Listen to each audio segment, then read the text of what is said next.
Little girl taken from her father slept on cardboard until she met the CEO and discovered the truth. If the title touched your heart, just imagine what's coming next. Subscribe to the channel, leave a like, and tell us where you're watching from. David Harrison adjusted his Italian silk tie as his driver navigated through the unfamiliar neighborhood. The pristine leather seats of his Bentley, a stark contrast to the modest homes lining Maple Street. At 34, he commanded a business empire worth billions, but the crumpled letter in his jacket pocket made him feel more vulnerable than he'd ever been in any boardroom. The letter had arrived 3 months after his brother Marcus's funeral, a final revelation that shattered everything David thought he knew about his family.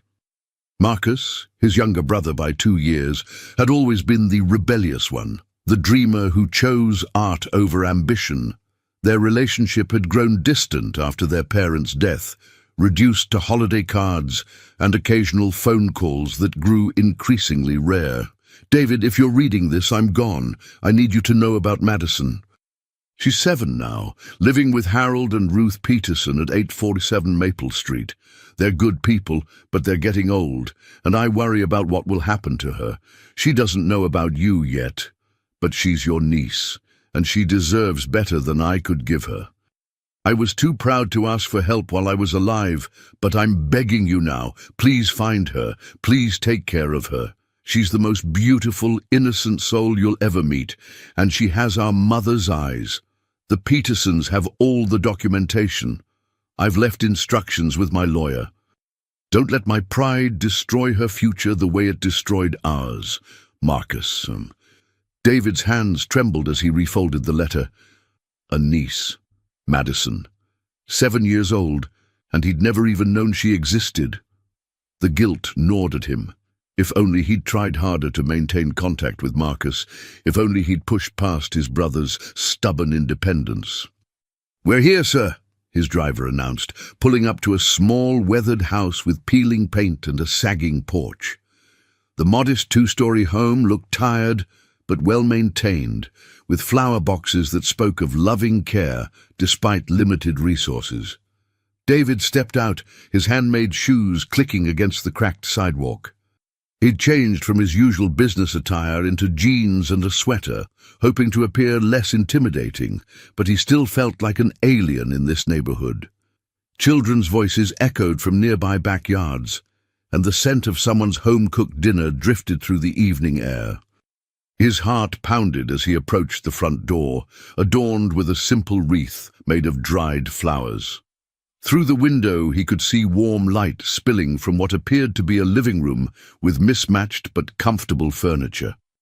This was where his brother's daughter had been living, where she'd grown up without knowing she had an uncle who could have provided so much more. Before he could second-guess himself, David knocked. The sound seemed to echo in his chest, each rap against the wood marking a point of no return. Footsteps approached, slow and careful, and he straightened his shoulders, trying to project confidence he didn't feel. The door opened to reveal an elderly man with kind eyes and silver hair, probably in his 70s. He wore a cardigan that had seen better days, but his smile was genuine and welcoming. This had to be Harold Peterson. "Can I help you?" Harold asked, his voice carrying the gentle rasp of age. "Mr. Peterson, my name is David Harrison. I'm Marcus Harrison's brother. I received a letter." David's voice caught, the words feeling surreal as they left his mouth. Harold's eyes widened, and his hand moved to grip the doorframe. "Oh my goodness. David." Yes, please come in. Ruth, come quickly." He stepped aside, ushering David into the modest living room with its warm lighting and the faint scent of baked cookies. An elderly woman appeared from what David assumed was the kitchen, wiping her hands on a floral apron. Ruth Peterson was small and delicate, with grey hair pulled back in a neat bun and eyes that sparkled with intelligence despite her obvious age. When she saw David, she pressed her hand to her heart. "You came," she whispered, tears immediately welling in her eyes. "Oh, Harold, he came. Marcus said you would, but we weren't sure. Where is she?" David asked, his voice barely above a whisper. "Where is Madison?" "She's upstairs doing her homework," Harold explained, gesturing toward a narrow staircase. "She's such a bright little girl, David. Top of her class, always asking questions about everything. She has Marcus's curiosity, but—" He paused, studying David's face. "But she has your eyes. Strong, determined eyes." Ruth moved closer, reaching out to touch David's arm gently. "She doesn't know about you yet. Marcus made us promise to wait until you came, if you ever did. She thinks her daddy was an artist who went to heaven, and that Harold and I are her family now. How long have you been caring for her?" David asked, noticing the way Harold favored his left leg and how Ruth's hands shook slightly. 4 years now," Harold replied. "Marcus brought her to us when she was 3. He was sick even then, though he tried to hide it. Said he needed people who could give her stability while he got treatment. We fell in love with her immediately." "She's been the light of our lives," Ruth added, her voice thick with emotion. "But David, we need to talk. Harold's been having health issues, and I'm not as young as I used to be. We love Madison with all our hearts, but we worry about her future." Before David could respond, the sound of small feet on wooden stairs filled the silence. A voice, sweet and melodious, called down from above. "Grammy Ruth, was someone at the door? I finished my math homework." David's breath caught in his throat. Grammy Ruth. This little girl he'd never met was about to change everything. "Madison, sweetheart. Can you come down for a minute?" Ruth called back, her voice carefully controlled. "There's someone here who'd like to meet you." The footsteps quickened, and David found himself holding his breath. In a moment, he would meet Marcus's daughter, his niece, his family, a piece of his brother he never knew existed. His hands clenched and unclenched at his sides as he waited for his world to expand in ways he couldn't imagine. Madison appeared at the bottom of the stairs, and David's world tilted on its axis. She was small for 7, with golden blonde hair that caught the light like spun silk, and bright blue eyes that were unmistakably familiar. The same eyes he saw in the mirror every morning, the same eyes their mother had possessed. She wore a simple pink dress that had been carefully mended in several places, and her feet were bare, revealing colorful socks with tiny rainbows. "Hi," she said brightly, completely unafraid, as she looked up at the tall stranger in her living room. "I'm Madison. Are you here to visit Grammy Ruth and Grandpa Harold?" David knelt down to her level, his throat tight with emotion. Up close, he could see Marcus in her face, the curve of her smile, the way she tilted her head when curious. But those eyes, those were pure Harrison family legacy. "Hello, Madison," he managed, his voice rougher than intended. "My name is David. I'm a friend of your daddy's." Her face lit up with genuine joy. "You knew my daddy. He was the best artist in the whole world. Grammy Ruth has his paintings upstairs. Do you want to see them? And I can show you my special bedroom." Before anyone could respond, Madison had grabbed David's much larger hand in her small one, tugging him toward the staircase with the boundless energy of childhood. Harold and Ruth exchanged a meaningful glance, but followed silently as the little girl led her uncle upstairs. "This is my daddy's art room," Madison announced, pushing open a door to reveal a small bedroom that had been converted into a gallery. David's breath caught as he saw Marcus's work covering every wall. Landscapes, portraits, abstract pieces that spoke of a talent David had never fully appreciated while his brother was alive. "He was very good," David said softly, studying a painting of a sunset that seemed to glow with internal light. "Grammy Ruth says he painted one special picture just for me, but she's saving it for when I'm older." Madison chattered on, tugging his hand again. "Come see my room. I have the most special bed in the whole world." She led him to a tiny adjacent bedroom, barely large enough for basic furniture. David's eyes took in the scene: a small dresser with carefully folded clothes, a shelf with well-loved books and a few modest toys, and in the corner. "This is my special bed," Madison announced proudly, gesturing to what was clearly a makeshift sleeping arrangement. Large pieces of cardboard had been carefully arranged and covered with blankets and a small pillow. "Grandpa Harold helped me make it. It's like camping every single night." David felt his knees go weak. The innocent pride in her voice, the genuine happiness on her face as she showed off her cardboard bed as if it were a treasure. It shattered something fundamental inside him. Behind him, he heard Ruth's sharp intake of breath. "See?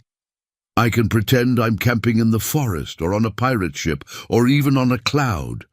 Madison bounced on the cardboard, which crinkled under her weight but held together.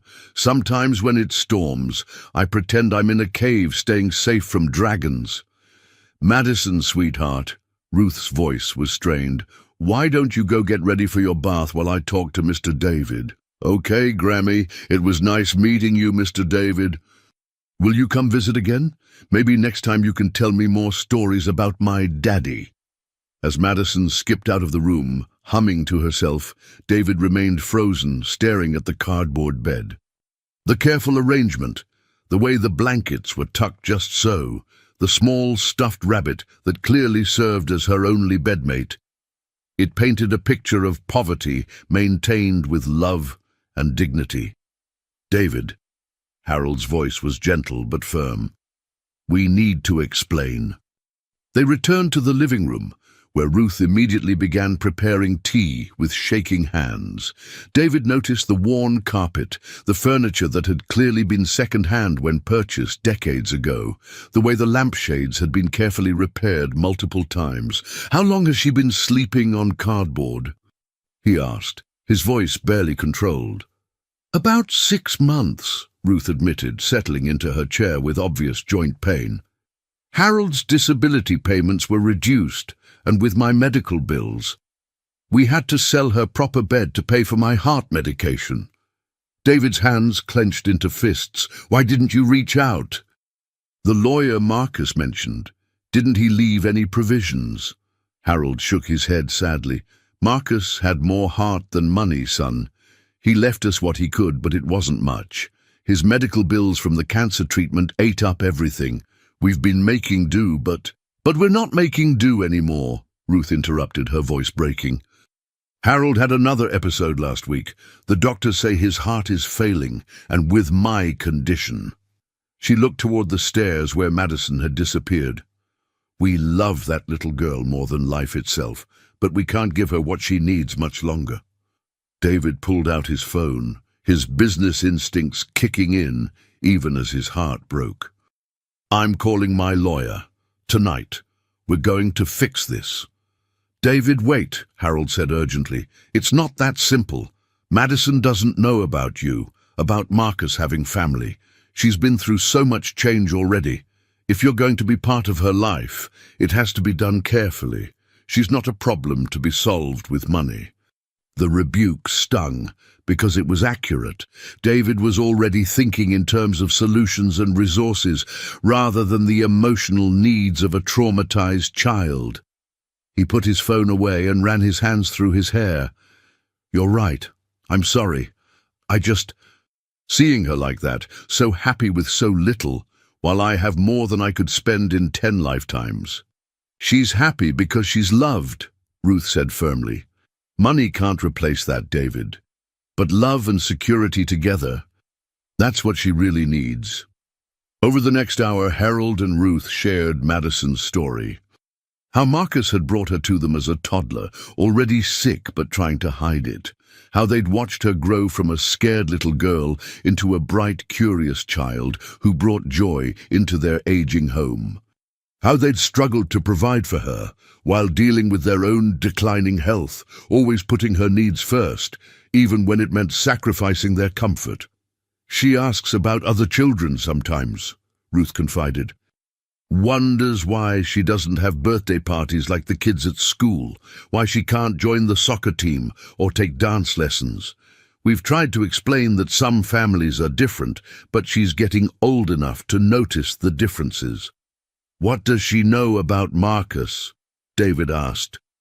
That he was her daddy, that he loved her very much, and that he's in heaven now, Harold replied. She has his artist's eye, always drawing, always creating stories.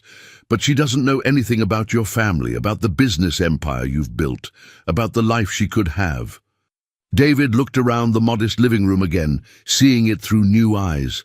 Despite the worn furniture and obvious financial constraints, there was love here. Photographs of Madison covered every surface, school pictures, candid shots of her helping in the garden, artwork she'd created that had been carefully framed and displayed with pride. I want to be part of her life, he said finally, but I need to understand. What would that look like? How do we do this right? Before Harold could answer, Madison's voice echoed down from upstairs. Grammy Ruth, can Mr. David stay for story time? I want to show him the book about the princess who builds castles. Ruth's eyes filled with tears again. She's already attached to you, she whispered. That's how she is, open heart, quick to love. But David, if you're going to be part of her world, you can't just visit when it's convenient. She's lost too much already. David nodded, understanding the weight of the commitment he was considering. This wasn't just about providing financial support. This was about becoming family to a little girl who had already experienced abandonment and loss. I'll stay tonight, he said, for story time, and so we can figure out how to move forward together. And that evening marked the beginning of David's transformation from successful businessman to something he'd never planned to become: family. After Madison's bath, he found himself sitting on her bedroom floor, her small form curled up on the cardboard bed as she showed him her collection of library books. This one is my favorite, she said, holding up a worn copy of The Princess and the Garden. It's about a princess who doesn't live in a castle, but she makes everything beautiful anyway, just like Grammy Ruth makes our house beautiful. David opened the book, noting how carefully it had been handled despite obvious repeated readings. As he began to read aloud, Madison scooted closer, her head eventually finding its way to rest against his arm. The trust was immediate and complete, and it terrified him. Mr. David, she said sleepily as he finished the story, do you think my daddy can see me from heaven? The question hit him like a physical blow. David looked down at this small person who had already endured more loss than many adults, and he made a decision that would change both their lives forever. I think he can, David said softly, and I think he's very proud of what a smart, kind little girl you've become. I miss him sometimes, Madison admitted, her voice barely above a whisper. I don't remember much, but I remember his hands when he painted. They were always covered in colors. After Madison fell asleep, David, Harold, and Ruth sat in the kitchen, speaking in hushed tones over cups of coffee that had long grown cold. The reality of their situation was stark. Harold's latest cardiac episodes were becoming more frequent, and Ruth's arthritis and heart condition were making it increasingly difficult for her to keep up with an active 7-year-old. We've been talking about contacting social services, Harold admitted reluctantly. Not because we want to give her up, but because we're afraid of what will happen if something happens to us suddenly. She'd go into the system, Ruth added, her voice breaking. Foster care at best. She's been through enough, David. She deserves stability. David had made his decision hours ago, but hearing the desperation in their voices solidified his resolve. I want to file for guardianship, he said, with your support, if you're willing to give it. Harold and Ruth exchanged a long look, having one of those silent conversations that only couples married for decades could manage. What kind of life would you give her? Ruth asked finally. You're a busy man, David, a powerful man with responsibilities. Madison isn't a business acquisition. She's a little girl who needs consistency, attention, and love. I know, David said. I've been thinking about that all evening. I'd need to make changes, significant ones. Maybe move her closer to my home, or... He paused, struck by a sudden realization. Or move closer to her, keep her in the same school, the same neighborhood where she's comfortable. You'd do that? Harold asked, surprise evident in his voice. She's lost enough, David replied, echoing Ruth's earlier words. I won't be the reason she loses more. They talked until well past midnight, working out the practical details. David would begin the legal process immediately, but they agreed that the transition needed to be gradual. Madison would stay with Harold and Ruth, while David established himself as a presence in her life. When the time came for him to take full responsibility, it would feel natural rather than traumatic. There's something else, Ruth said as David prepared to leave. Madison's going to ask questions about you, about why you're suddenly in her life. She's smart, David. How do we explain this without overwhelming her? We tell her the truth. Age-appropriately, David decided, that I'm her daddy's brother, that I've been looking for her, and that I want to be part of her family. The next morning brought new challenges. David had called his assistant before dawn, rearranging his entire schedule for the week. He returned to the Peterson house with bags from the local grocery store and a determination to make Madison's life better in every way possible. Madison greeted him at the door with a smile that could have powered the entire neighborhood. Mr. David, you came back. Grandpa Harold said you might visit again soon, but I didn't know it would be today. I brought breakfast, David said, holding up the bags. And I was hoping you might show me more of your drawings. Over pancakes that Madison helped flip, with mixed results, David learned more about his niece's daily life. She attended Maple Elementary, where she was in second grade and consistently at the top of her class. Her teacher, Mrs. Thompson, had mentioned Madison's exceptional artistic abilities and her gift for storytelling. I write stories too, Madison explained, syrup on her chin, about adventures and magic and families that find each other. The innocent statement hit David with its prescience. Families that find each other, exactly what was happening between them. Madison, David said carefully, I have something important to tell you. You know how I said I was a friend of your daddy's? She nodded, suddenly serious, as if sensing the importance of the moment. Well, I'm more than just a friend. I'm your daddy's brother. That makes me your uncle. Madison's eyes widened and she set down her fork. My uncle, like in the stories. A real uncle. A real uncle, David confirmed. I've been looking for you for a long time, ever since I found out about you. And if it's okay with you, I'd like to spend more time getting to know you. Does that mean you're my family too? She asked, her voice filled with wonder. Yes, sweetheart. It means you have more family than you knew about. What happened next would stay with David for the rest of his life. Madison climbed down from her chair, walked around the table, and wrapped her small arms around his waist in a hug that felt like coming home. I always wished I had more family, she whispered against his sweater. Daddy used to say that love makes family, not just blood. Do you love me, Uncle David? The question was asked with such innocent directness that David felt his carefully constructed emotional walls crumble completely. Looking down at this remarkable little girl who had just accepted him into her world with open arms, he realized that love wasn't something that grew over time. Sometimes it struck like lightning, immediate and transformative. Yes, Madison, he said, his voice thick with emotion as he hugged her back. I love you very much.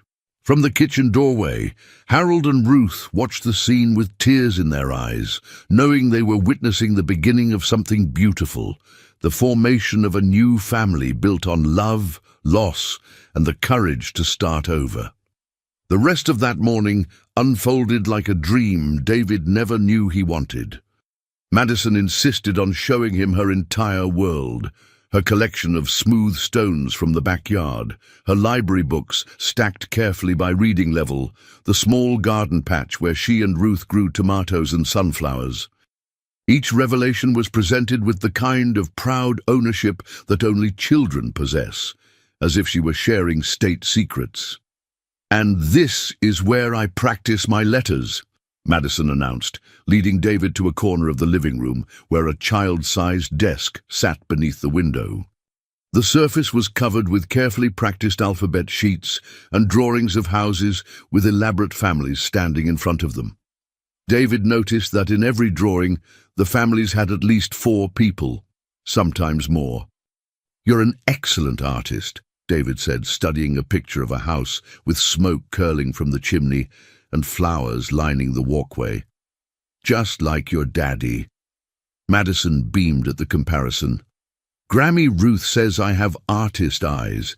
She says that's why I notice things other people don't notice." "Like what?" David asked, genuinely curious. Madison considered this seriously, her small brow furrowed in concentration. "Like how Grandpa Harold holds his chest sometimes when he thinks nobody's looking, and how Grammy Ruth counts pills twice before she takes them, and how you look sad even when you're smiling." The observation hit David with unexpected force. This 7-year-old had seen through his carefully constructed composure in less than 24 hours. "You do have artist eyes," he agreed softly. "What else do you notice?" "Your shoes cost more than our grocery money," Madison said matter-of-factly, without judgment. "And your watch is the kind Grammy Ruth points to in magazines and says, 'Land sakes,' but you sat on my floor without caring about getting your fancy clothes dirty, so I think you're the kind of rich person who's still nice inside." Harold, who had been listening from the kitchen doorway, chuckled. "Out of the mouths of babes," he said, joining them in Madison's corner. "She's got quite a way of seeing straight to the heart of things." "Madison," David said carefully, "how would you feel if I wanted to spend more time with you? Maybe come visit every day, help with homework, take you places?" Madison's face lit up like Christmas morning. "Every day, really? Could we go to the art museum? Grammy Ruth showed me pictures in a book, and I want to see the paintings that are bigger than me." "We can go anywhere you want," David promised, already mentally rearranging his schedule around school hours and bedtime stories. The conversation was interrupted by a soft knock at the front door. Harold went to answer it, returning with Mrs. Thompson, Madison's second-grade teacher, a middle-aged woman with kind eyes and the patient demeanor of someone who genuinely loved working with children. "I hope I'm not intruding," Mrs. Thompson said, "but Madison didn't turn in her reading log yesterday, which is unusual for her. I wanted to check." She stopped mid-sentence when she saw David, clearly not expecting to find a stranger in the Peterson home. "Mrs. Thompson!" Madison jumped up and ran to her teacher.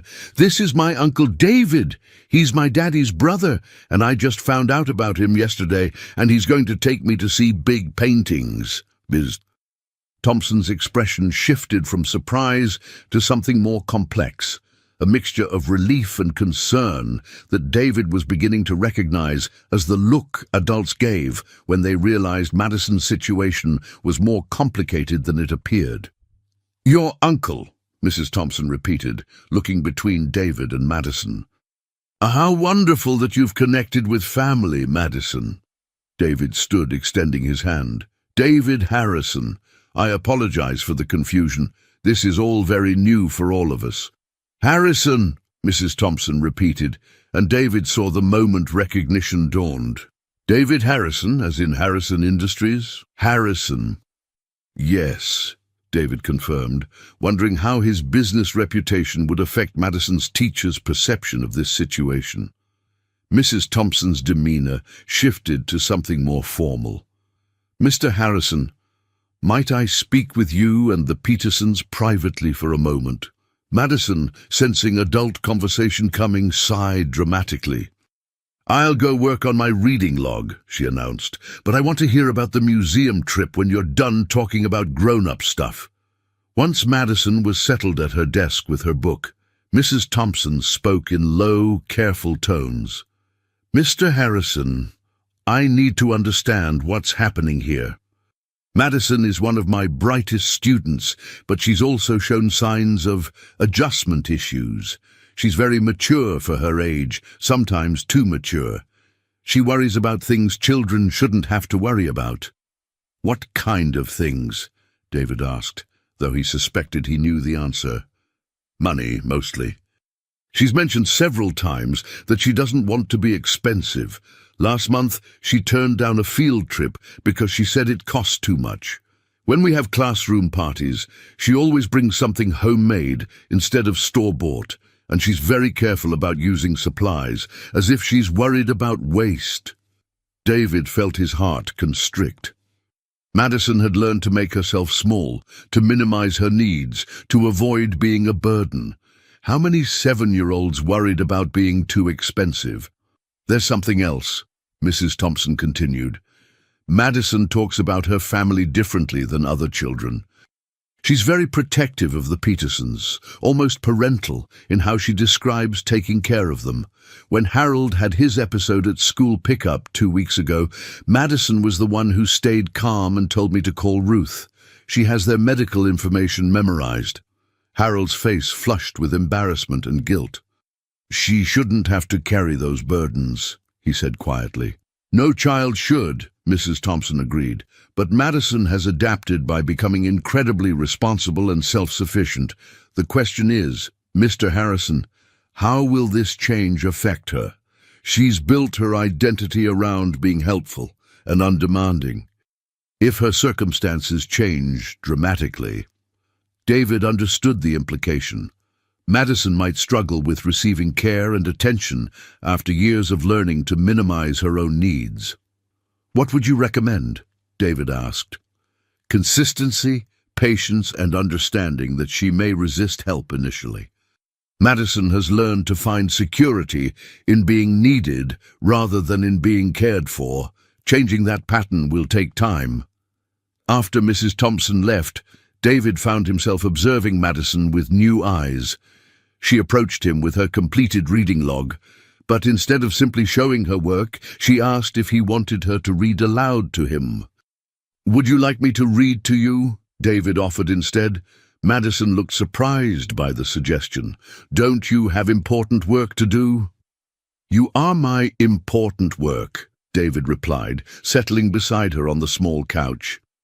As he read to Madison, David noticed how she positioned herself, close enough to see the pages, but ready to jump up if needed, always aware of her surroundings.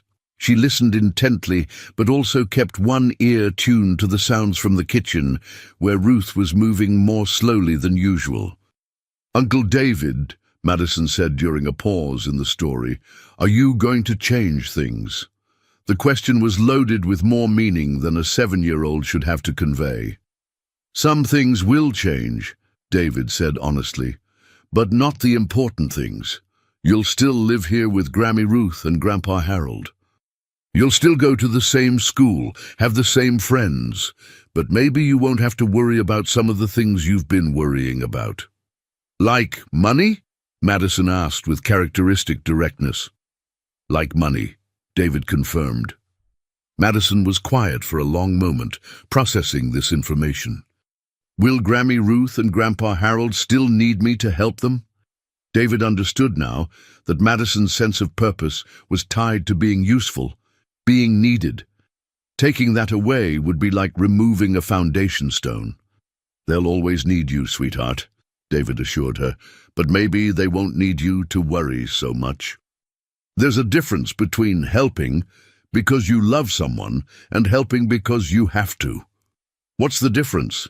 Madison asked. "When you help because you love someone, you do it because it makes you happy to make them happy. When you help because you have to, you do it because you're scared of what might happen if you don't." Madison considered this with the seriousness of a philosopher. "I help Grammy Ruth and Grandpa Harold because I love them," she said finally.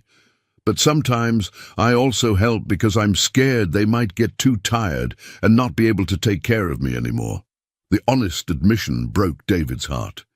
This little girl had been carrying adult fears and responsibilities while still learning to tie her shoes and subtract two-digit numbers.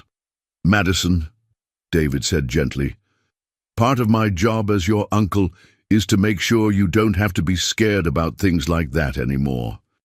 You can help Grammy Ruth and Grandpa Harold because you love them, and I'll take care of the scary stuff." "What if something happens to you too?" Madison asked, her voice very small. David realized that Madison's previous losses had taught her that adults disappeared, sometimes suddenly, sometimes permanently. Promising to stay wouldn't be enough. He needed to show her through consistent action that some people could be counted on. "I'm going to be here every day," David said. "And even when I'm not physically here, I'm going to be part of your life in ways that don't disappear. Would you like to call me tomorrow morning, before school? We could make it our special routine." Madison's face brightened. Every morning, and maybe every afternoon I could pick you up from school, and we could have a snack and do homework together." "What about your important business work?" David looked at this remarkable little girl who had already rearranged his priorities without even trying. "I'm learning that there are different kinds of important work," he said, "and right now, being your uncle is the most important work I've ever had." That afternoon, David experienced his first taste of what daily life with Madison would be like. She showed him how to make peanut butter sandwiches the Ruth way, cut diagonally with the crusts left on because waste not, want not. She explained her homework routine. Math first because it was hardest, then reading, then any creative projects. She introduced him to her afternoon ritual of watering the plants and checking on the small garden she maintained with Ruth. "I'm growing sunflowers," Madison explained, pointing to small green shoots barely visible above the soil.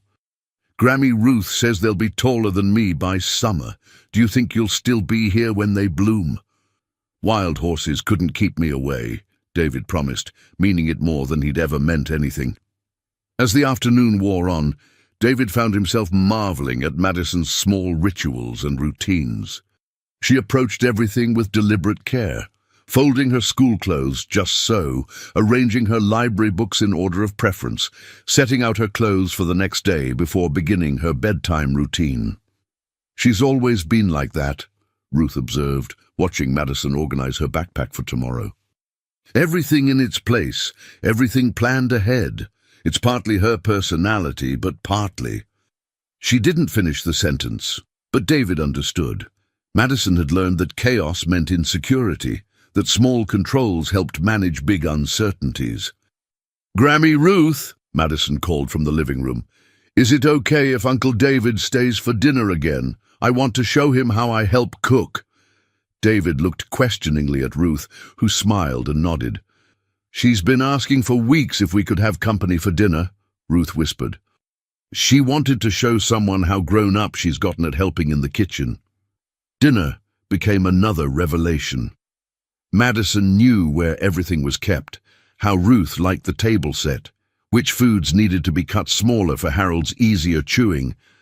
She moved through the kitchen like a small adult, anticipating needs and filling gaps before being asked.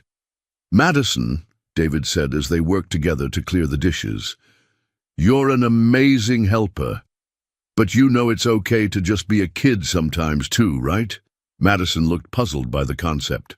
"What do you mean?" "I mean, it's okay to play without thinking about chores. It's okay to make messes sometimes. It's okay to need help instead of always giving help." "But if I don't help, who will?" Madison asked, genuinely confused. David knelt down to her level, understanding that this conversation was crucial. "Lots of people will help. Me, Grammy Ruth, Grandpa Harold, your teacher, your friends. Madison, you don't have to earn your place in this family by being useful. You belong here just because you're you." Madison stared at him with those two wise blue eyes, processing this radical concept. "Even if I'm not helpful? Even if you're not helpful? Even if you make mistakes?" Even if you have bad days, or get scared, or need someone to take care of you, you're part of this family no matter what. That evening, as David prepared to leave for his hotel, Madison presented him with a drawing she'd been working on during quiet moments throughout the day. It showed the Peterson house, but now there were 4 figures in the front yard: Grammy Ruth, Grandpa Harold, Madison, and a tall figure labeled Uncle David. "This is for you," Madison said shyly, "so you can remember that you have a family here." David looked at the drawing, at this little girl who had spent the day showing him not just her world, but teaching him what mattered in a way no business school or board meeting ever could. "Madison," he said, his voice rough with emotion, "I think you're the one who's teaching me about family." As he drove back to his hotel that night, David realized that his life had been fundamentally altered in ways he was still discovering. He'd built an empire, commanded respect from world leaders, and accumulated wealth beyond most people's dreams. But none of it had prepared him for the fierce protectiveness he felt for a 7-year-old who worried about being too expensive and cut sandwich crusts to avoid waste. Tomorrow, he would begin the process of rebuilding his life around Madison's needs.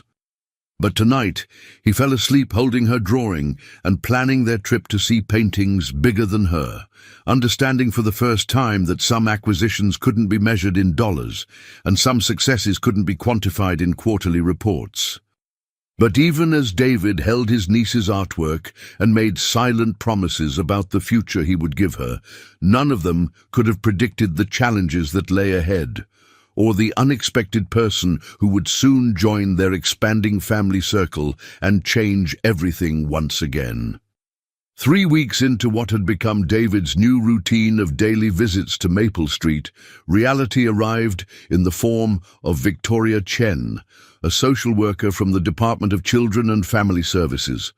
David was helping Madison with her math homework when the knock came, firm and official in a way that made Harold's face go pale. "Mr. Peterson."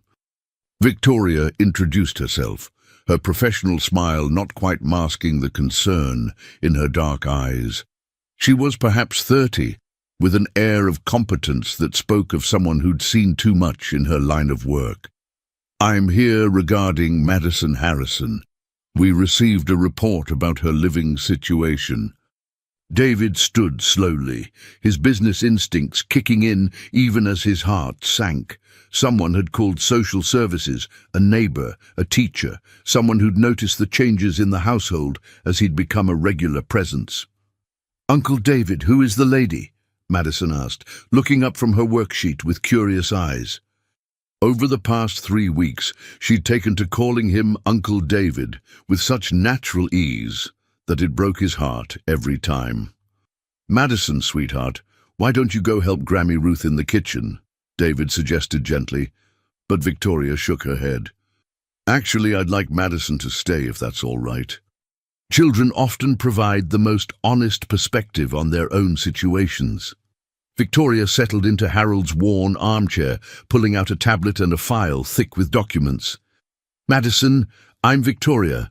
I work with families to make sure children are safe and happy. Can you tell me about your family?" "I have the best family," Madison announced proudly. "Grammy Ruth and Grandpa Harold take care of me, and now I have Uncle David too. He's my daddy's brother, and he brings me books and helps with homework, and yesterday he taught me how to paint watercolors, just like Daddy used to." Victoria made notes, her expression carefully neutral. "That sounds wonderful." "And where do you sleep, Madison?" "In my special camping bed upstairs. It's made of cardboard, and it's like an adventure every night." Madison's enthusiasm was genuine, but David watched Victoria's expression tighten almost imperceptibly. After Madison skipped back to the kitchen, Victoria's professional mask slipped slightly. "Mr.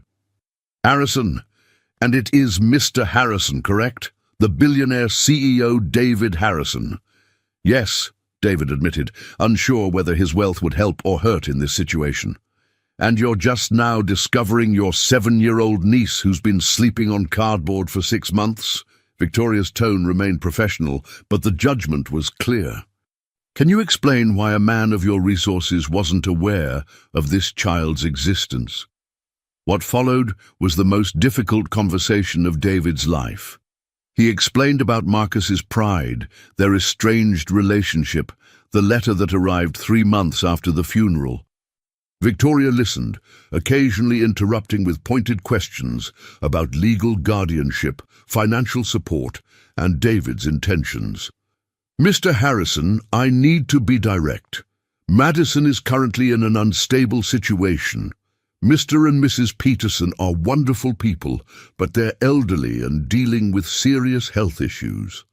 You claim to want guardianship, but you've been in her life for less than a month. What happens when your business demands your attention? When the novelty of having a niece wears off? That won't happen, David said firmly, but Victoria's skeptical look suggested she'd heard similar promises before. I need documentation, Mr. Harrison. Proof that you're Madison's uncle, evidence of your brother's wishes, character references, financial statements, background checks, and I need to understand why Marcus Harrison chose to hide his daughter from her only living relative. That evening, after Victoria left with promises to return in a week for follow-up interviews, David found himself in Marcus's old art room with Harold, sorting through boxes of his brother's belongings that had been stored in the garage. They were looking for answers about Marcus's decisions, about Madison's mother, about the 4-year gap in David's knowledge of his niece's existence. Here, Harold said, pulling out a wooden box from beneath a stack of canvases.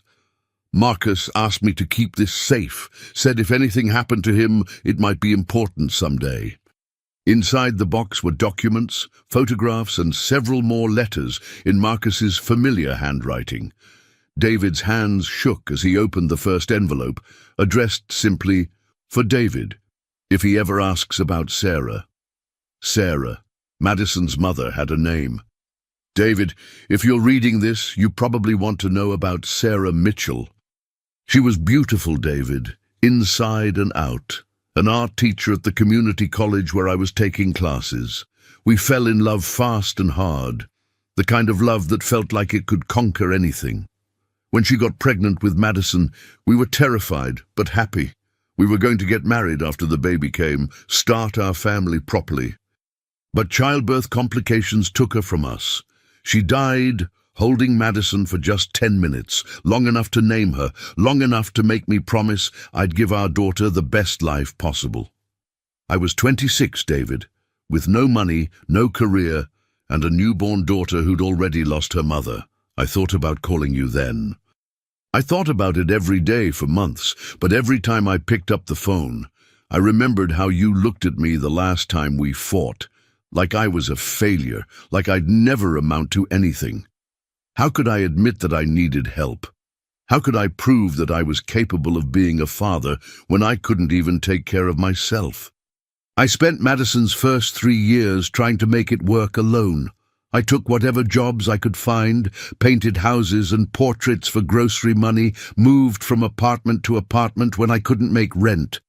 Madison deserved better, but my pride was bigger than my love for her. That's the truth I can barely live with. When I got the cancer diagnosis, I knew I was out of time. The Petersons were the kindest people I'd ever met, customers who'd become friends. They offered to help when they saw how sick I was getting, and Madison loved them immediately. But even then, I was too proud to call you. Too afraid you'd try to take her away from the only stable home she'd ever known. I know I was wrong, David. I know I robbed you of knowing her, robbed her of having her real family. I know the Petersons won't be able to care for her forever. But she's so happy with them, so loved. Please don't let my mistakes destroy the stability she's finally found. She doesn't need rescuing, David. She needs family who will love her as much as they provide for her. There are legal documents in this box. I made sure Madison's guardianship could transfer to you if the Petersons can't continue. Sarah's parents wanted nothing to do with us after she died, said we were too young, too poor, that the pregnancy killed their daughter. Don't let them find out about Madison. They have money and lawyers, and they blamed me for Sarah's death. They could try to take her. Love her, David. She's the best of both Sarah and me, but she has your strength, your intelligence. She's going to change the world someday if someone gives her the chance. Tell her about her mother when she's ready. Tell her Sarah would have been proud. Marcus. David set the letter down with trembling hands. Harold was watching him with knowing eyes. You knew, David said quietly. You knew about Sarah's parents. Marcus was terrified of them, Harold confirmed. They showed up at Sarah's funeral with lawyers, tried to claim Madison should be with them instead of Marcus. Only reason they didn't succeed was because Sarah had already named Marcus as father on the birth certificate, and they had no proof he was unfit.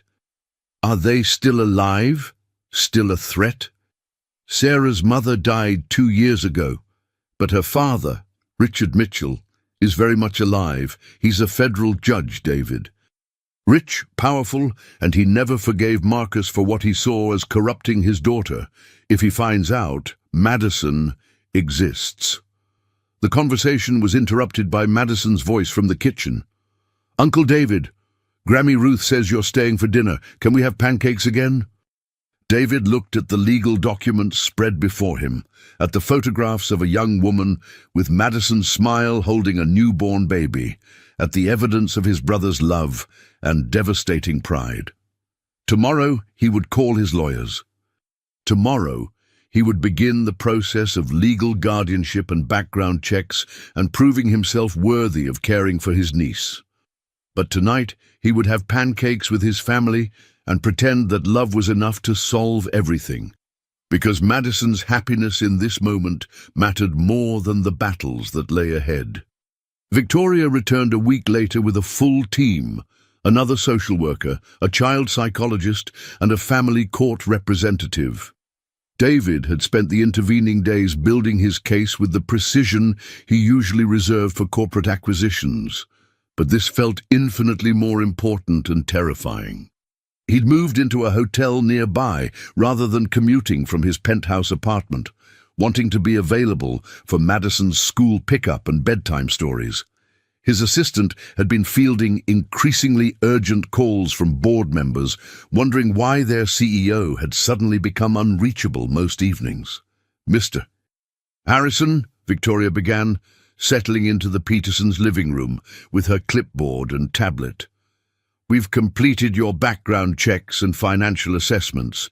Everything appears to be in order from that perspective. Madison was at school, which David was grateful for. These conversations were becoming increasingly adult and complicated. However, Victoria continued, we have some concerns about the practicality of this arrangement. Madison has never lived anywhere but this neighborhood. Her entire world is within a 6-block radius, her school, her friends, the Petersons. Are you prepared to maintain that stability? I've been looking at houses in the area, David replied. I want to keep her in the same school, the same community. I understand that consistency is crucial for her emotional well-being. Dr. Sandra Williams, the child psychologist, leaned forward. Mr. Harrison, I've spent time with Madison this week, both here and at school. She's a remarkably well-adjusted child, considering her losses, but she's also showing signs of anxiety about change. She's mentioned several times that she's worried about Uncle David going away like Daddy did. The words hit David like a physical blow. Of course, Madison would fear abandonment. Everyone she'd loved had left her, either by death or circumstance. What can I do to help her feel more secure? He asked. Consistent presence, predictable routines, and honest communication about your intentions, Dr. Williams replied. Children Madison's age understand more than we often give them credit for. She needs to know what's happening and why. The conversation was interrupted by an unexpected knock at the door. Harold answered, and David heard him speaking in hushed, urgent tones with someone outside. When Harold returned, his face was ashen. David, there's a man here who says he's Madison's grandfather, Richard Mitchell. The blood drained from David's face. Sarah's father, the federal judge who had blamed Marcus for his daughter's death, was standing on the Petersons' front porch. Richard Mitchell was exactly what David had expected. Tall, distinguished, with silver hair and the bearing of a man accustomed to authority. He wore an expensive suit and carried himself with the confidence of someone who'd never been told no. "Mr. Harrison, I presume." Mitchell's voice was cultured and cold. "I understand you've been inserting yourself into my granddaughter's life." "Your granddaughter?" Victoria interrupted, her professional instincts clearly triggered. "Mr. Mitchell, are you claiming kinship to Madison Peterson?" "Madison Harrison," Mitchell corrected firmly. "My daughter Sarah died giving birth to her 7 years ago. I've recently become aware that the child survived and has been living in these circumstances." His gaze swept dismissively over the Petersons' modest home. David stood, every business instinct in his body screaming danger. "Mr. Mitchell, with respect, you've had 7 years to establish a relationship with Madison. You can't suddenly decide. I can't suddenly decide to care for my own flesh and blood." Mitchell's eyebrows rose. "Mr. Harrison, I'm a federal judge with a stable home, a devoted wife, and resources to provide Madison with every advantage. Can you say the same?" "I can say that I love her," David replied, his voice steady despite the fury building in his chest. "Can you?" Before Mitchell could respond, the sound of a school bus outside announced Madison's arrival. Through the window, David could see her skipping up the walkway, backpack bouncing, completely unaware that her world was about to be turned upside down again. "Uncle David!" Madison burst through the door, stopping short when she saw the room full of adults with serious faces. "Is everything okay? Why does everyone look sad?" Mitchell stepped forward, his expression softening as he looked at his granddaughter for the first time. Madison took an instinctive step backward, moving closer to David. "Madison," Mitchell said gently, "my name is Richard. I knew your mother, Sarah. She was my daughter, which makes me your grandfather." Madison's eyes widened and she looked up at David with confusion and fear. "Uncle David, I thought you were my only family now." "You have lots of family, sweetheart," David said carefully, kneeling down to her level. "Sometimes we discover family we didn't know about before." "Like when I discovered you?" Madison asked, her voice small. "Yes, like that." What happened next broke David's heart and simultaneously filled him with pride. Madison studied Richard Mitchell with the same careful assessment she'd given David on their first meeting. But this time, her conclusion was different. "Are you here to take me away?" she asked directly.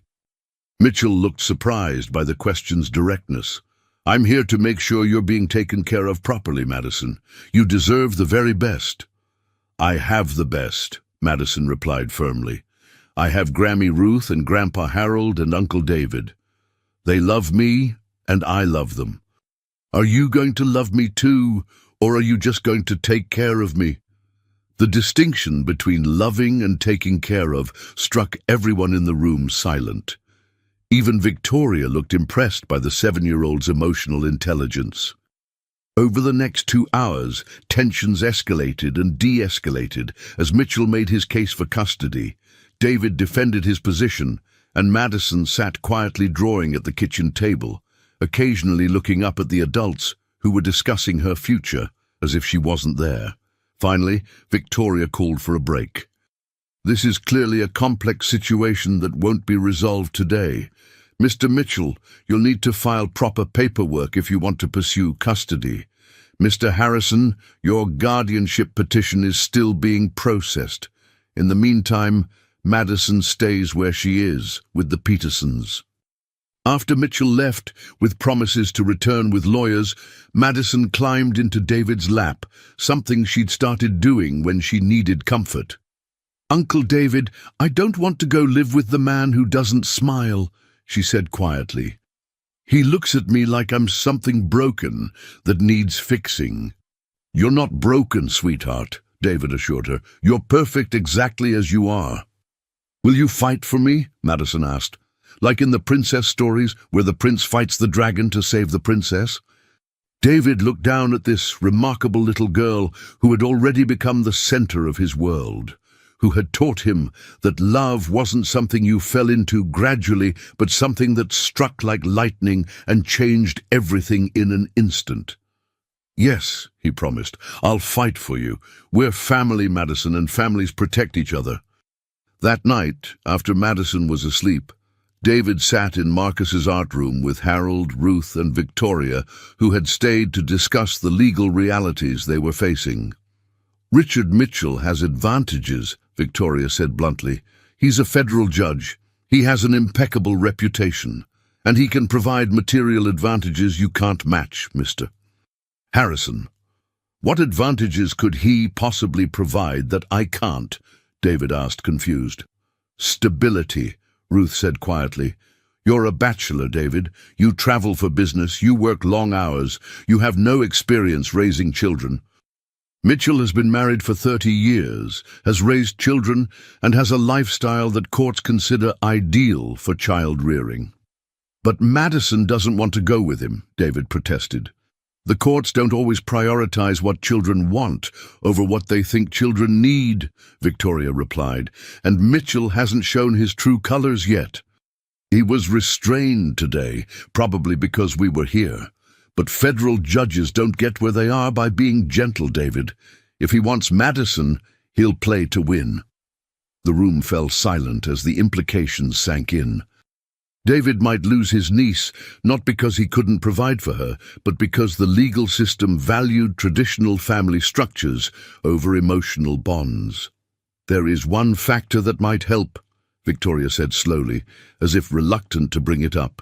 "Courts do favor stable, two-parent homes.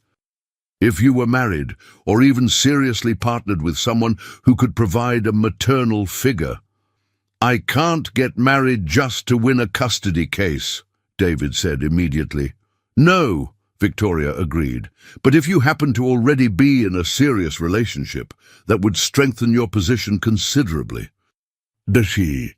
As Victoria left that night, David found himself thinking not about legal strategies or court cases, but about the way she'd listened to Madison with genuine interest, the way she'd defended the child's right to have a voice in her own future, and the way her professional mask had slipped when Mitchell had dismissed Madison's feelings as irrelevant.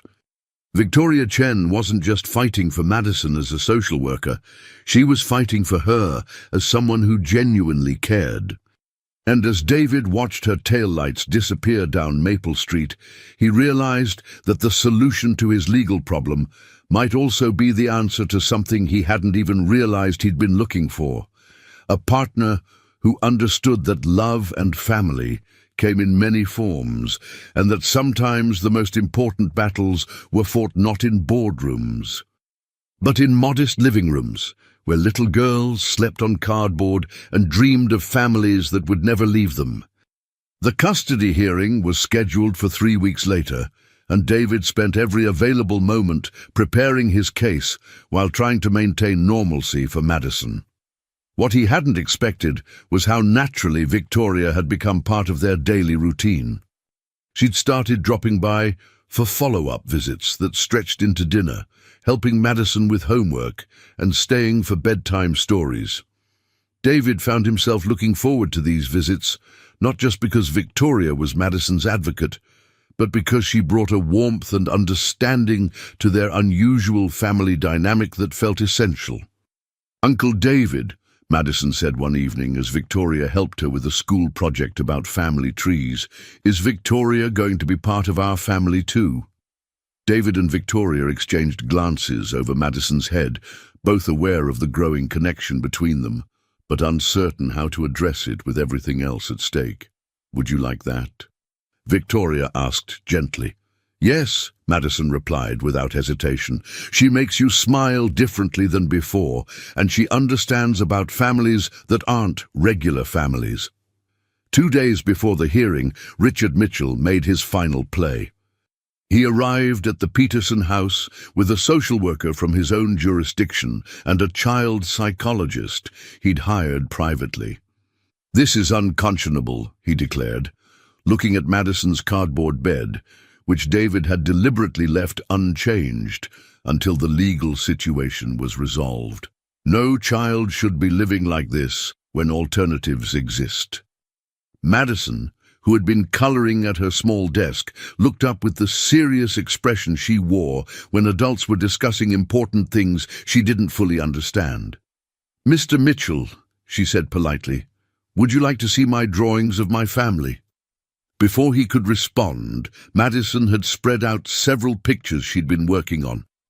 The first showed stick figures labeled Daddy in Heaven, Grammy Ruth, Grandpa Harold, and Uncle David. The second, more recent, included a fifth figure labeled Victoria, standing next to Uncle David. "This is my family," Madison explained proudly. "They take care of me, but more than that, they love me. Do you love me, Mr. Mitchell?" The question hung in the air like a challenge. Mitchell looked at his granddaughter, this articulate, confident child who bore her mother's features, but had somehow developed a strength that neither Sarah nor Marcus had possessed. "I want to love you," he said finally, his voice less certain than it had been. "I loved your mother very much, and I see her in you. But you didn't love my daddy," Madison observed with devastating accuracy. "And I loved my daddy. If you can't love the people I love, how can you love me?" That evening, Victoria found David sitting on the Petersons' front porch, staring at the stars and trying to process the emotional complexity of the situation. "You know," Victoria said, settling beside him on the wooden steps, "in all my years of social work, I've never seen a child handle family trauma with Madison's grace." "She's remarkable," David agreed. "Sometimes I think she's handling this better than I am." "Can I ask you something personal?" Victoria's voice was careful, professional boundaries clearly weighing against her personal feelings. "Always. What happens after the custody hearing? Regardless of the outcome, what do you want your life to look like?" David considered the question, thinking about the past month and how completely his priorities had shifted. "I want to be Madison's uncle, whether that means being her guardian or just being present in her life. I want to live somewhere that feels like home instead of just an expensive place to sleep. I want to wake up in the morning and know that my first priority is being there for someone who needs me." "And personally, do you want to do all of that alone?" David looked at Victoria, seeing not just the professional social worker who had advocated for his niece, but the woman who had laughed at Madison's jokes, who had stayed late to help with homework, who had brought a stability to their lives that none of them had realized they needed. "No," he said quietly, "I don't want to do it alone. Victoria, I know the timing is complicated, and I know this situation makes everything more complex, but I need you to know that what I feel for you isn't just about the custody case. You've become important to Madison and to me in ways that have nothing to do with court proceedings." Victoria was quiet for a long moment, watching Madison through the living room window as she helped Ruth set up a board game. "I've been transferred," she said finally. "After the custody hearing is resolved, Madison's case will be closed and assigned to someone else for follow-up. My supervisor thinks I've become too emotionally involved." "No, have you?" David asked.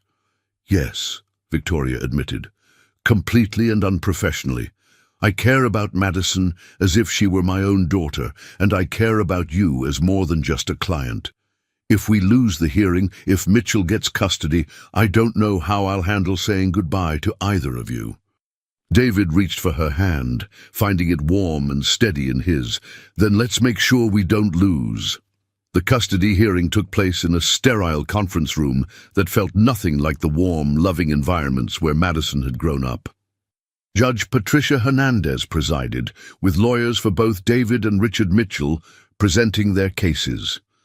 Mitchell's attorney painted a picture of traditional stability: a federal judge and his wife of 30 years, a large home in an affluent neighborhood, private schools, and every material advantage. David's attorney countered with emotional bonds: Madison's expressed preferences, and David's commitment to maintaining her current community connections. But it was Madison herself who ultimately decided the case. Judge Hernandez had requested to speak with her privately, and what transpired in that conversation remained confidential. However, when Madison emerged from the judge's chambers, she walked directly to David and climbed into his lap. "Uncle David," she whispered loud enough for everyone to hear, "I told the judge that families aren't made by rules or money. They're made by love and choosing to stay. You chose me and I choose you." Judge Hernandez's decision reflected Madison's wisdom. Guardianship was awarded to David, with provisions for gradual transition and ongoing support from the Petersons. Richard Mitchell was granted visitation rights, but only if and when Madison expressed interest in building that relationship. "Mr. Harrison," Judge Hernandez concluded, "this child has experienced significant loss and change in her young life. The court trusts that you understand the magnitude of the responsibility you're undertaking. Madison's well-being must always be your first priority." "It will be, Your Honor," David promised, holding his niece close as she dozed against his shoulder, exhausted by the emotional weight of the day. 6 months later, David stood in the kitchen of his new home on Maple Street, a modest 4-bedroom house 3 blocks from the Petersons, walking distance from Madison's school, with a large backyard perfect for a swing set and art studio. Madison was at the kitchen table, working on homework, while Victoria helped her with a particularly challenging math problem. Harold and Ruth visited daily, their health stabilized thanks to better medical care that David provided, while carefully preserving their dignity and independence. Madison still called them Grammy Ruth and Grandpa Harold, and they remained central figures in her life. Richard Mitchell had visited twice, awkward but genuine attempts to connect with his granddaughter. Madison approached these visits with cautious openness, willing to give him chances but clear about her boundaries and loyalties. "Uncle David," Madison called from the table, "Victoria says we need to practice our family presentation for school. Can you come help?" David joined them at the table, looking at the poster Madison had created showing her family tree. It was complex and unconventional. Grammy Ruth and Grandpa Harold occupied places of honor. Daddy Marcus was drawn with wings in a cloud. Uncle David stood at the center with a briefcase and a paintbrush. And Victoria was depicted holding hands with Uncle David while helping Madison with books and art supplies. "This is our family," Madison explained, her 7-year-old voice filled with pride and certainty. "It's not like other families, but it's perfect for us." Victoria caught David's eye over Madison's head, and the look they shared was full of love, gratitude, and the quiet satisfaction of knowing they'd all found exactly what they needed. Not what society expected or what appeared traditional, but what worked for their hearts. That night, after Madison was asleep in her new bedroom, with a real bed she'd helped pick out, though she kept her cardboard pieces in the closet for camping nights, David and Victoria sat on their front porch, planning their wedding and discussing Madison's upcoming 8th birthday party. "Do you think we got it right?" Victoria asked, leaning against David's shoulder as they watched their quiet neighborhood settle into evening peace. "I think," David replied, "we got exactly what we were supposed to have. Madison taught me that family isn't about perfection or meeting someone else's standards. It's about showing up, staying present, and choosing each other every single day."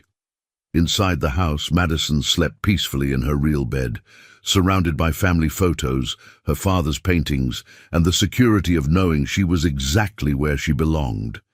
Her cardboard bed was carefully stored in the closet, not forgotten, but transformed from necessity into memory, a reminder of the journey that had brought them all together.